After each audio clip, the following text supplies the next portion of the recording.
All right, we're going to get serious for a second, but I don't think it's actually a serious conversation because it's filled with good intention. I'm going to introduce you to Hailey Boggess. Hailey does I'm going to kind of reverse engineer this. Hailey does online sharing of important notions, professionally, education, all those things. Hailey is quite she's quite booked in the brain with good stuff. Hailey, what do you do? I'm a therapist. Why do you go online and make sure that people understand some of the basic misconceptions? Is it because of we as a people don't get it, or is it because online is just such a cesspool of misinformation? I think it's both. I mean, I think on one level, like, I started by making just a small business account on Instagram, and I hadn't been on Instagram that much before, honestly. And I was kind of appalled Yeah. at all the information out there on mental health. And there's really some good stuff for sure, but a lot of it I was thinking like, man, this is really not what I would define as healthy. No, But then or also, helpful. yeah, or helpful. And then also on the other level, like with my clients, there's common themes that I see just, I think, of beliefs we have as humans that are unhelpful to us. And so I Yeah. figured, why not? You know? While setting out to the calling of being of service to everybody and providing help with a trauma therapist and founder of Cactus Rose Counseling, it's amazing what you can do. You've created a phrase that you call tough truths. And my favorite part of all of it, because this is something I think that I've recently been through, I've shared it on the show a little bit, is that I kind of got to the notion of this summer. I got to the notion of surrender. I do a ton of my own journey. I realize it's not for everybody, but I do words. So I was like, surrender. Well, what does that mean? So I dabbled around that word a little bit and tried to find what it meant. And it really took me to a different word completely. And this is, to me, the exciting part of looking in the mirror at your life. And that it took me to a place where it was like, oh, okay, I think I figured it out. I'm insulating myself because I wasn't really surrendering myself to, hey, by the way, go meet these people because I moved to a new city last year and make new friends and all the things. And I realized that, okay, yeah, am I healing or am I insulating? And I realized that probably a little bit of both.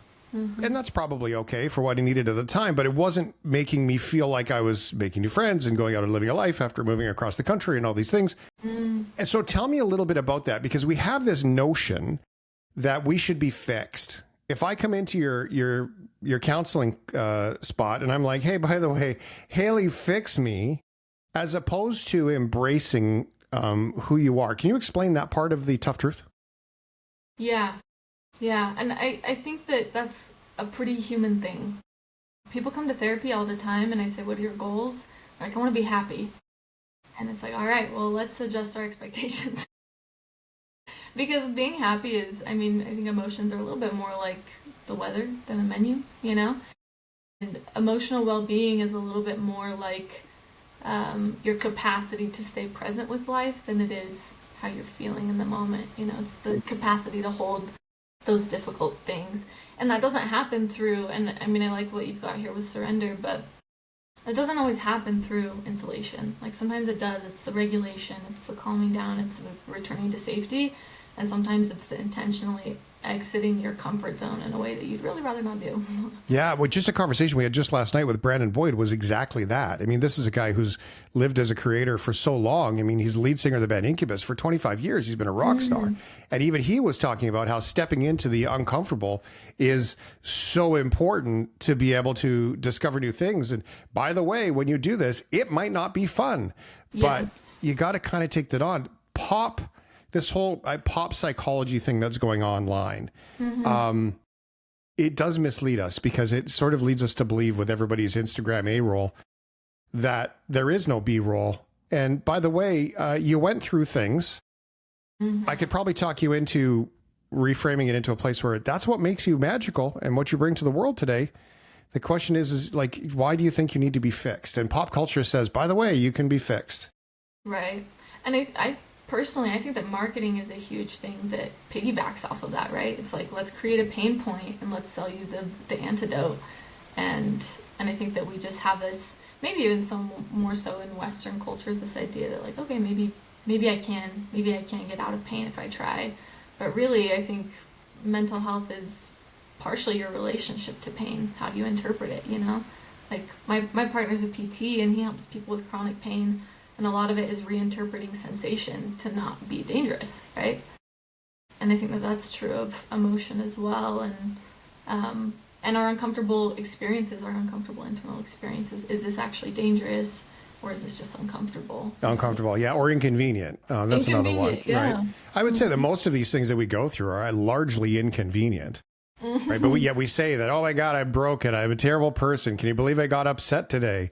Yeah. Right? Like, oh, you're a healthy person with a wide range of emotions. Yes, by the way, don't throw things. But aside from that, you're doing fine. Like, we need to realize.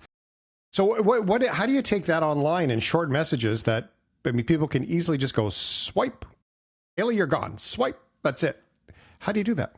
You know, that is a good question, because I would say I'm very new to it. That post just blew up, and I did not think that anybody would like it, honestly, because I didn't think that people wanted tough truths, you know. I was like, I'm going to put this out there, but it's not going to go anywhere. But it's by far like the most popular thing on there. And I think that it's like, it just resonates with people, that like we're ready for something different. We're ready to stop just numbing the pain over and over. And so I think that idea of like, okay, if I can change how I relate to pain, and then even more broadly, like, can I look at these tough truths and can I integrate them into my life, because I'm tired of like kind of the hamster wheel of escape. I think that on some level that resonates with people. So I don't know if it's, I highly doubt it's my online expertise that's doing the work. I think maybe it's more of a more cultural truth that we're ready to hear. Oh, you're younger than I am. Do you think that your generation in particular has been through a lot and is kind of ready to shift away from what some of those older notions were? I feel like my generation is too, by the way. Yeah. Yeah. What kind of old notions do you mean? Well, I just mean like expectations, and you should be this way or you should be that way, or these pressures of society. And people are like, you know what? I'm actually just looking to be, or that you should be happy all the time, right? Mm-hmm. It's these sort of storylines, I think, that have been baked into us. Yeah. Yeah, I think so. And I don't know if I can sum up a whole generation, but I do see more of that flexibility, like maybe with my younger clients, and then maybe a little bit more, what's the word, like deconstructing those old beliefs with some older clients. And I mean, I hope so. I hope my generation's ready for that, you know? And I think that there is a little bit more base knowledge about mental health that has been instilled into younger generations, which can be really helpful. And then there's also things like, you know, widespread beliefs online that are not necessarily based in research and well-being. At all, yeah. That are also widespread. So I think new challenges. Well, I'll tell you some of those things online. The good news about it being so not based in reality or actuality is that they do come crashing down quickly when they do come crashing down. So if you do buy into it, by the way, you're probably going to hit a wall at some point. It might not be pleasant. So, I mean, that's one thing. Can I just shoot it to you straight here, Hailey? I think you're awesome. Oh, thanks, Shane. I do. I think because when you and people like you go online and step into the fire of what gets spread that just doesn't help people with a notion of, hey, by the way, I'm not even going to pretend to help you because you got to do the work and it's not going to be easy, but here's the info. What can I do to help you? Yeah. When you do that, I think you make the world a better place. And I think that anybody who is willing to do that and just try, I mean, all it takes is one person. For it to land with. I hope you see that mirror. That's what you've already created. Thank you, Shane. I really appreciate that. I hope you'll come back and talk again. I'd love to. Thanks for having me. Great.